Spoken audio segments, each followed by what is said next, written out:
with police officer conduct under such scrutiny, that must be a real pressure cooker for everyone in the department to be under such a microscope all the time. You can't look at it as being under the microscope. You do your job the way you've been trained, with empathy and compassion. You do the same job whether the scrutiny is there or not. And I think that's what people miss. I mean, right now there's some difficult times. Yes, there's been Ferguson, New York, Baltimore, Chicago. The eyes of the nation are on us, but I'm telling you, we do a great job, and especially the Salt Lake City Police Department. They do a fantastic job, and I don't think a day goes by when I have the opportunity to be out and about that somebody comes up and says, hey, I just want to tell you thank you for the work you do. When a police officer loses his life in the line of duty, how do you account for the palpable grief that overcomes a community?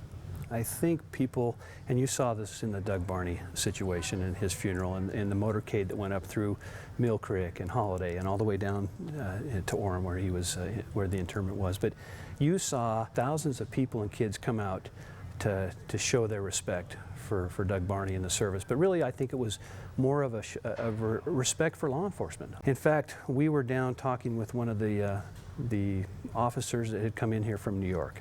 Now, New York has 30,000 police officers.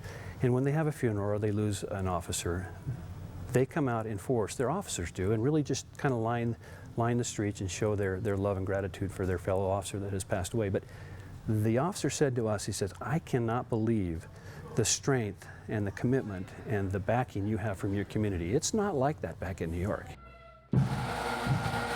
He said he was overwhelmed with just the sheer outreach of a community to show their love and support for the police department. You're kind of called to this job, and I think because of that, the community shows their love and respect back. Starting with Chris Burbank, is it a requirement that all Salt Lake City police chiefs have no hair? No, there's not a requirement. So how do you account for two cue balls in a row? I don't know about that, Bob. That's just circumstance. But I had the haircut first. Well, Chief Mike Brown, No, Salt Lake City Police Department, thank you so much for being on 3 Questions, and thanks for not giving me a ticket way back then. You're welcome. Appreciate it. Thank you so much.